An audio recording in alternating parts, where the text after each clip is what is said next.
Dito po sa magandang laban na nakikita natin sa pagitan ng ating Smart Gilas Pilipinas national team at ang koponan po ng Jordan, si Asi Taulaba. Medyo ang kanyang ponytail. Oo, nagbago ng itsura. Pero pareho pa rin ang resulta dahil yung depensang dinadala ni Asi Taulava and his patrol of the paint has resulted into making the necessary stops at the end of the third. Kung kaya't one possession lead ang ating inahabol. We scored a total of 21 points.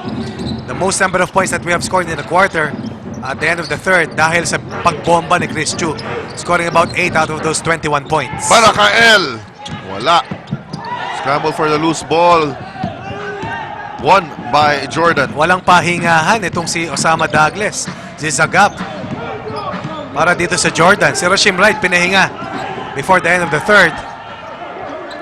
And Philippines sticking to that 2-3 zone. Ito, outside shot. Problema. Ito na naman, offensive rebound para sa Jordan. And when Coach Raiko Toroman look at the game tape after this game, definitely he will take a look at those players who were not able to execute the correct blackout technique. That's why they gave up too many second chance points today. And now the outside shots are not falling para sa Team Pilipinas sa panimula ng ating fourth quarter. Once again, eye in the sky play. Not successful for Jordan. Ito, dalawang referees nag-uusap. Sisiguraduhin lang nila sino ba talaga last touch. Smart Gilas has survived not being down in twin digits, Richard, even without it, only good for 5 points, and JV Casio scoreless so far in today's match. Baroka, Chris Chu have carried the cudgels in terms of offense for Gilas. Ito mga referees, wala talaga sa focus. 6 pa yung player na Smart Gilas. Gusto nang ibigay yung bola doon sa inbounder. Kaya pinapagalitan sila ni Coach Raiko eh. Nako, nakanakaw pa sila sa loob. 4 straight points once again against the interior defense of that 2-3 zone by Gilas. At lumolobo na yung lamang dito ng Jordan ha. Now it stands at 7. Although marami pang oras dito. At yon, foul. 4 points in the first minute and 20 seconds of the fourth. Sabi mo nga, almost tying the biggest lead of Jordan. Kanina, umalagwa ng 8 puntos siya. Subalit bumalik ang Gilas sa pagputok nitong si Chris Chu at ni Makmak Barakael. At binalik na rin si Raheem Wright ng Jordan. Oh, may double foul.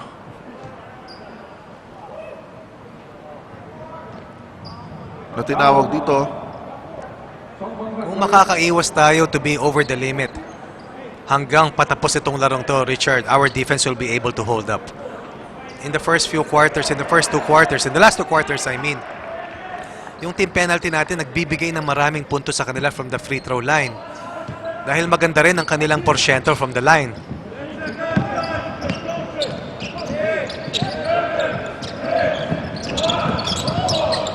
Ito na ngayon, naagaw pa, and this will be a walk in the park para kay Raheem Wright. And expect Marcos Doughtit and JV Casio to make their re-entry in a few minutes. The Philippines now down by 9 points, biggest deficit that they have stared at in this entire match. Strong start para po sa koponan ng Jordan dito sa fourth quarter. Tignan natin kung paano makabawi dito ang Smart Gilas Team Pilipinas.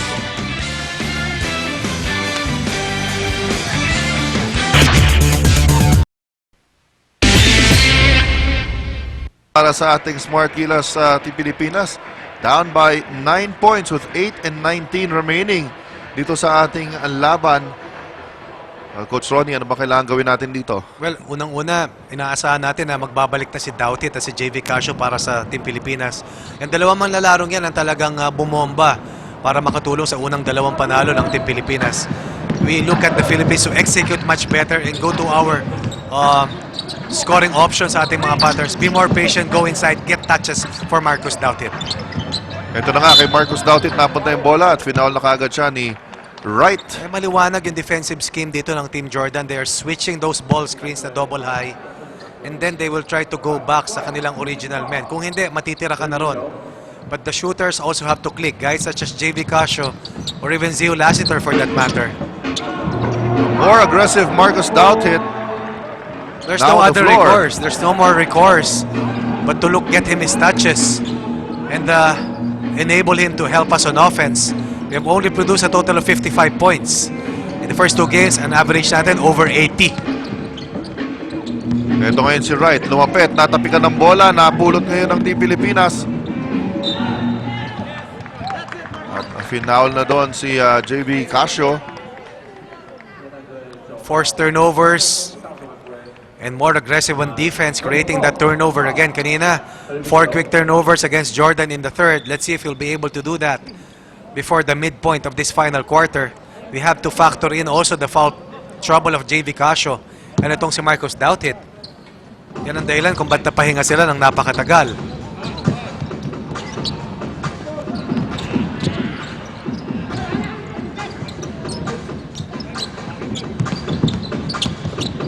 And London Ontiveros is fouled. Another team foul called on Team Jordan. Let's see if the Gilas team will force Jordan to be over the limit before the midpoint of this fourth. Yun, nakakapit kay Dondon Ontiveros. Ayan pa. Nako. After that three-point conversion in the first quarter, it has been a cold scoring day for Dondon. So split para dito kay Dondon Ontiveros. The lead is down to 6 points. Pilipinas trying to make a run here. From the corner. No basket. Ito na ngayon, fast break play para sa Team Pilipinas. Oh, hesitation that time. Sayang na pagkakataon na naman. I was about to say, Richard, na pwede natin takbuhan itong mga players ngayon ng Jordan dahil very long minutes ang kanilang nilaro, but we threw the ball away. Subsokov will miss for the second time in a row. Ito, tumatakbo na naman tayo. JV Casio kicks it out. Ontiveros for 3. Bang! Ontiveros, second three-pointer of the game, and just like that, the Philippines is a possession away from tying Jordan at 62. And more energy now para sa kupunan ng Smart Gilas Pilipinas. Gustong bumawi. Wala. Rebound to Douthit. And the Philippines is off and running. Ontiveros again. Oh, yes. Oh, that's Barakael rather. This is a huge run by Team Pilipinas, answering back after being buried by as much as 9 points. Ito, what a big run by Team Pilipinas. They're making the necessary stops. Ontiveros hitting a 3 and we're pushing the pace in transition.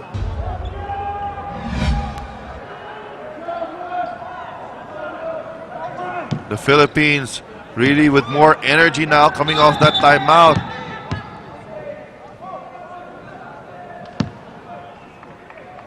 Ang maganda rito, Richard, naibaba natin yung kalamangan with still a lot of time Yes. left.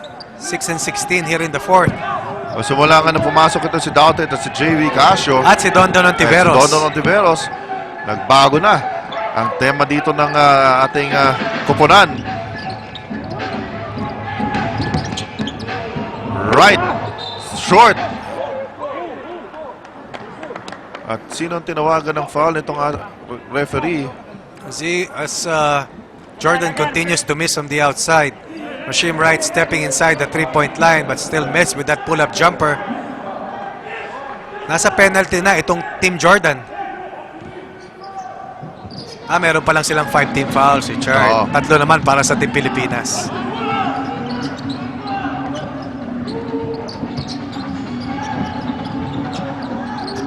Jordan now. Wright is fouled again. This time by Lassiter. The second half has seen the Gilas team really dropping to a 2-3 zone majority of the time. It has worked at times. It has been penetrated in situations. Almost a forced turnover once again. A 3 on the way. Nothing there. Casio with a long rebound. JV Casio now. Gives it to Lassiter. No! Si Wright ngayon eludes the defender. Goes all the way to the basket. That's just coast-to-coast play for Rashim Wright, getting that rebound after that miss from the 3 by Zio Lassiter.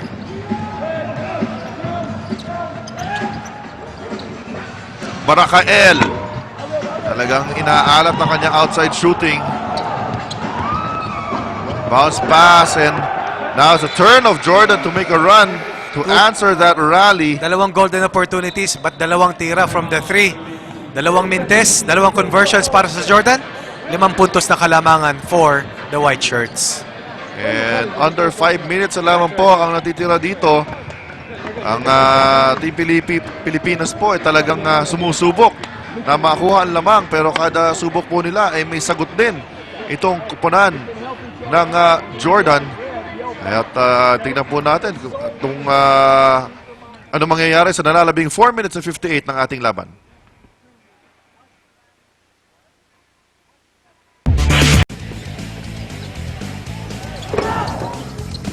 Ito po ay talagang laban ng dalawang pinakamabibigat na kuponan dito po sa 33rd edition ng Jones Cup. At talaga naman pong walang bigayan dito at Bigayan ng sakitan, meron. yan, oo, meron. Ng physicality. As Coach Raiko Torman, Richard, napilitang time out dahil kanina, 1 puntos ang kanilang hinahabol. May chance ang lumamang, sumablay sa 3, layup Rashim Wright. Pagbabalik, may chance ang tumabla, sumablay na naman tayo, layup kay Subsukov. Time out na rito ang Team Pilipinas, looking for another run to try and inch closer and put pressure on Jordan. Well, let's see how Team Pilipinas will react after this timeout. Down by 5. At a steal, but a counter steal here by JB Casio. Casio now will take the 3. Wala.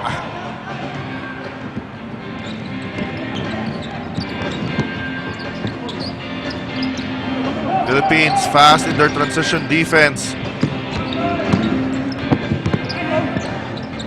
Very patient itong Jordan sa kanilang opensiba.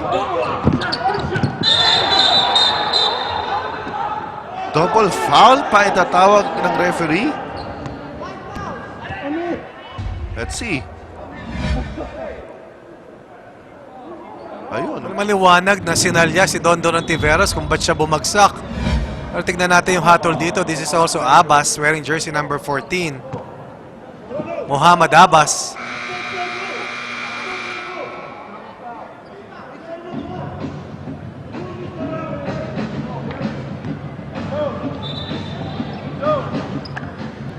Yan si Coach Raiko Toroman.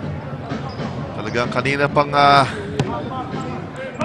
mainit ang ulo ng mga game officials, no? Mukhang disqualified na itong si Hamad Abbas. Kaso Kasi possession bola arrow. nila. Possession arrow. Pag Double foul.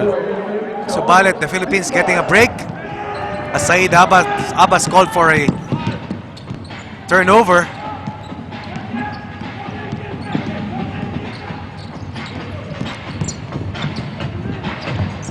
Here's Doubted.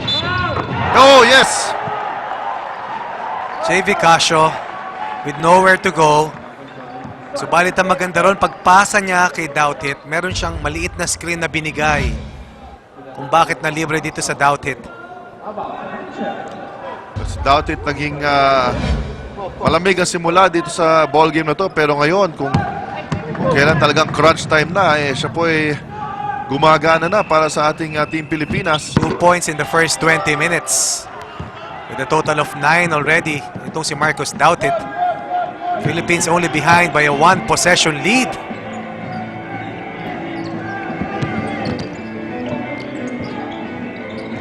And ito na ngayon, 10 seconds to shoot para dito sa kuponan ng Jordan. Kick out pass, inside-outside play for Jordan. At tinawagan ng foul. Itong Jordan, penalty na. Ito yung sinasabi natin, Richard. Yung ma-over the limit talaga may disadvantage dito. Lalong-lalo na sa ganitong klaseng officiating. Hindi mo alam kung yung mga alangan yung tawag. Oo. Mapipituhan ka. And now we have to make our free throws. At turn naman ngayon ng Jordan na magreklamo sa mga referee.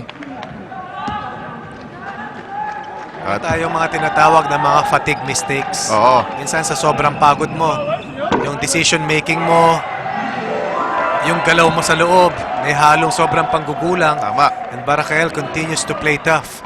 Undersized for that power forward role. But because we need this offense, Gilas needs this offense, getting extended minutes and providing quality minutes. At tinabla na ni Mac Baracael ang ating laban at 66.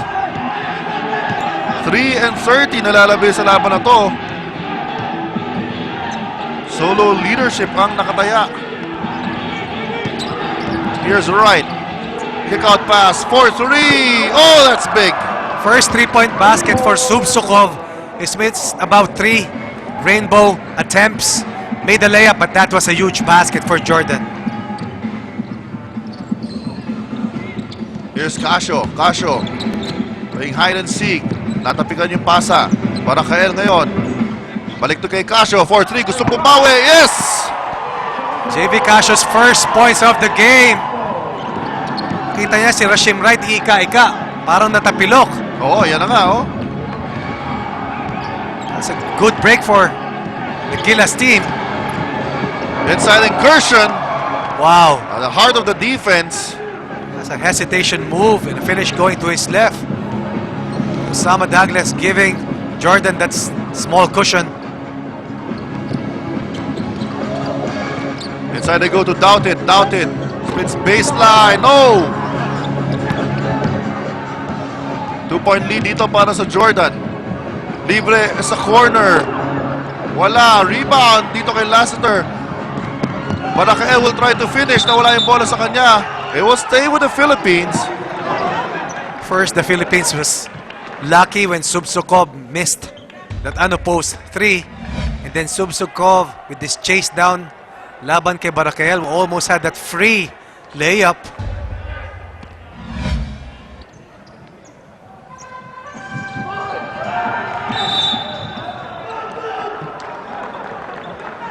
Oh. And the miscue, mental mistake para dito kay Lassiter. Tumatawag siya ng timeout. Mental lapse for Zio Lassiter, but all is not lost. They just need one defensive stop. They're back in the game. Only a 2-point lead for Jordan. They have to make a stop here or really that turnover will prove costly. At ito pa nga, tres pa. You got to hand it to Osama Douglas, Richard. Trusting Subsukov was missed several 3-point attempts, but has nailed he nailed 2 of his last 3 jumpers from the rainbow territory. Step back jumper for Dondon. No good. Philippines running out of time here. 1.5 minutes to go. Nakaagaw dito Team Pilipinas. Lead pass. Baracael will try to finish. Nasaraduhan ng pinto. Casio for 3. Yes! That's a costly turnover against Osama Douglas. JB Casio nailing 2 big 3-point baskets. Brings the Philippines 2 points away from Jordan. Philippines needs a stop. Pag nagkamali ka talaga, magsisisi ka. Eto na ngayon. Umatake ng Jordan. Drop pass inside. Extra pass stolen. Another big defensive stop for Gilas. Chance to tie or grab the lead. Baracael. Nothing there. Rebound to Lassiter. They set up their offense. Ito na ngayon si Casio. Casio uses the screen. Lassiter steps on the sideline. Nag-shuffle siya because he attacked the closeout as his counter move. That's a huge turnover against Team Pilipinas. Under 38 seconds left here in the 4th. Jordan still ahead by 2. Importante po itong defensive effort. Ito yung kanina, no? Humihingi ng timeout si Marcio at hindi pwede timeout dito sa amateur. Ito naman yung big 3-point basket ni JV Casio. Playing big here in the end game para sa ating Team Pilipinas. Pero bola babalik dito sa punan ng Jordan. Kanina, Richard, binanggit nga natin yung huling pagtatapat nila sa Champions Cup. Nagtapos sa score na 76-74 in favor of Smart Gilas. At ngayon, another dead heat ang ating nakikita rito sa labanan for solo leadership. Both teams 2 wins in their first 2 games. Babalik pa itong possession sa Smart Gilas. They need one defensive stop. Will they play 2-3 zone? Will they go man-to-man in this possession? And nasa penalty na ang Smart Gilas. Subsukov, wearing jersey number 9, has played big for Jordan here in the 4th. But once again, who has created the scoring looks for him? Definitely, it has been Osama Douglas. Let's see how the defense will stand here para sa ating Team Pilipinas.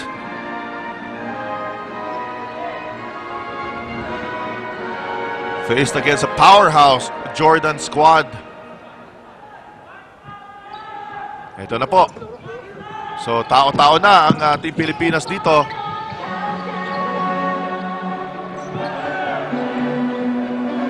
Smart Gilas tried to go full denial on Osama Douglas. Here goes the screen. A floater, no good. Rebound, nabitawan. A lot of contact on that attempted rebound by Siu Lassiter. But no whistle. Instead, Osama Douglas recovering that possession for Jordan. And he will be fouled. Almost a defensive stop. Oh. He forced them to take a tough shot. But we just couldn't get a hold of that basketball, and it will force Marcus Doughty to give up his 5th and final foul. 2 free throws coming up for Jordan. Golden chance for Jordan to close the doors on Team Philippines. Osama Douglas buries his first free throw.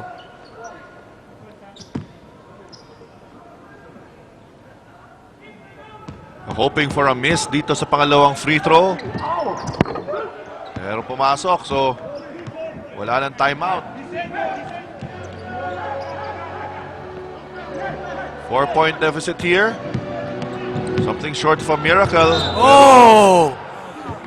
Some costly turnovers, some mental mistakes in the 4th, costing the Gilas team that opportunity to overtake Jordan here in the end game. That's right, we had our chances to steal this game away.